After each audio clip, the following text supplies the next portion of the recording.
Hey guys, welcome back to the channel. Today, let's recap the last two episodes of Singles Inferno Season 3. What a season we had, guys, and it was all thanks to Mr. Toxic himself, Gwan-hee. The last two episodes continue the storyline that we've been following throughout the season. Gwan-hee, as usual, is the center of attention, and there are three girls still looking for his affection: Hye-seon, Min-kyu, and Hye-seon. Now, the thing is, by the last two episodes, it seems that Hye-seon has really kind of forced her way out of his heart, and it's down to Min-kyu and Hye-seon. I think most people watching the show were rooting for Hye-seon to be with Gwan-hee just because they thought they were probably the best fit, and it makes sense. If you look at Hye-seon and Min-kyu, they couldn't be more different from each other. The funny thing is they actually go to the same university, Ewha Women's University, but Hye-seon is a bioinformatics major. She's doing a remote internship for a Silicon Valley company, while Min-kyu is an economics major who is trying to be a broadcaster on TV, which in Korea, guys, to be honest, is close to being a celebrity or like a influencer. Now, Min-kyu is a lot more childish in my opinion and immature in the way that she tries to get attention from men. She does what we call aegyo, and that means like using your charms to win over other people in a sense. Whereas Hye-seon, in my opinion, is a bit more cool and composed and thinks a little longer before she acts on her impulses. Now, in these last two episodes, Gwan-hee and Hye-seon are able to take one last date to paradise. And this is really important, guys, because when the show starts and they first go to paradise, they went with each other, which means that it's kind of all coming back full circle. They're able to reminisce on the memories they had, and Gwan-hee talks about how, yeah, you know, I talk with other girls, I talk with Hye-seon, I talk with Min-kyu, but for some reason I just keep circling back to you. I keep thinking about you, I keep caring about you, I keep getting jealous when other people are around you. By this point, Hye-seon is like aware of his game, and later on in one of the episodes, she basically sits down with Gwan-hee and tells him, look, I've made it clear I want to be with you. I've shown it in my actions and in the fact that I'm not talking to any other guys. Now it's up to you to sack up and be a man and make a commitment to me, yet you're still fooling around thinking about Min-kyu.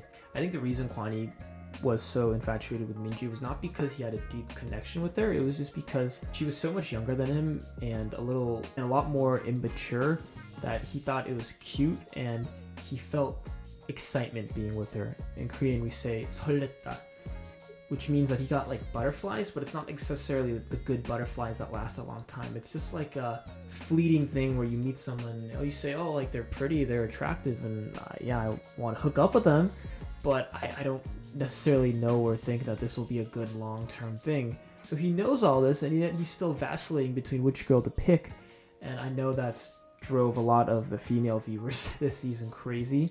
In the final episode, Gwan-hee is faced with the decision about who to pick.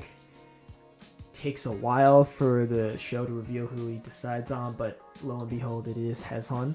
I was happy he chose Hye-seon, but there was another side of me that thought, okay, maybe he's going to revert back to his old childish monkey brain self and pick Min-kyu, because the show really did a good job of building up the suspense, but at the end of the day, he did go with the right decision in my opinion. There was another contestant that started to get problematic as the season wound down, and that was Gyu-ri. He was getting mad at Min-kyu because his heart kept getting dragged away by Hye-seon, and Gyu-ri was ticked because she had been with Min-kyu to paradise once and told him, like, be a good boy, stay still and don't talk to any other girls.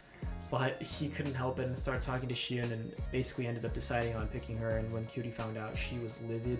She basically asked Min-kyu, like, hey, why are you acting like Gwan-hee?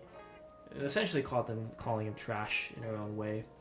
And a lot of people were divided about her behavior. I kind of understand why she's upset, because if you're going to paradise with another guy and you tell him, hey, like, I think I like you, so please don't go talk to other girls while you're away.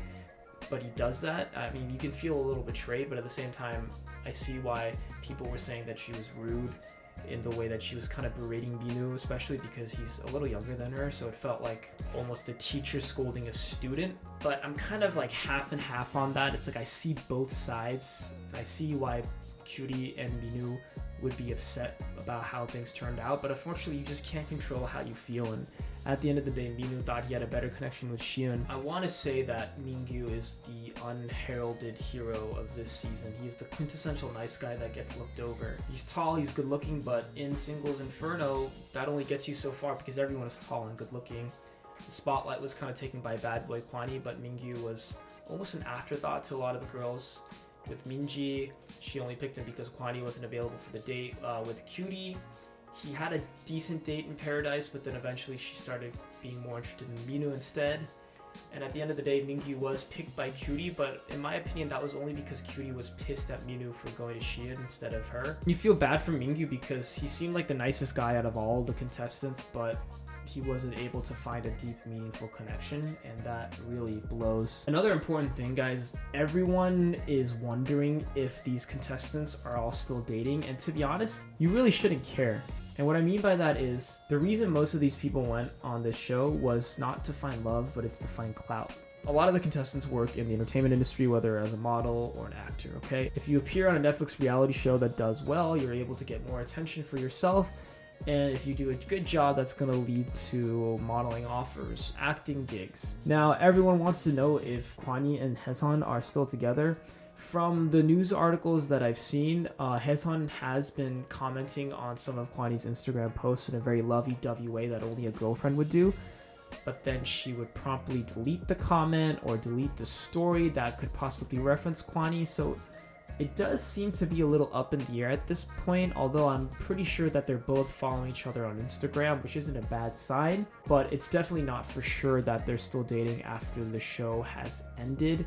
Chances of these people getting married and having kids and living happily ever after are very, very small. At the end of the day, they're going to value the friendships that they made on the show, but also number two, more importantly, the clout that they were able to gain to help them in their own careers. And despite the fact that I've enjoyed watching the show and have broke it down with you guys, I'm also well aware this is reality TV and that it's drama that entertains us, not necessarily good stuff. I don't think that this current format can continue for the show to be popular.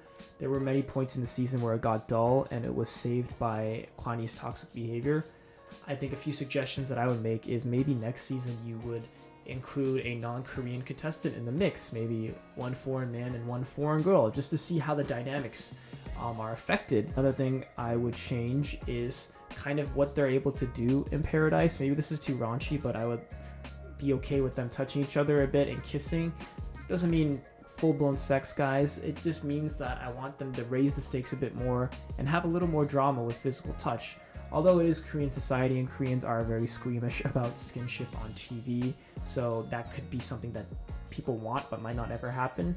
But yeah, there's a few things that they could adjust for this show to be even better, because I like the overall format. There's just some things that they have to tweak to make it more entertaining, because there were definitely some sluggish parts of this season. Alright guys, that's the end of this video. Thank you so much for watching. Don't forget to hit the like and subscribe button.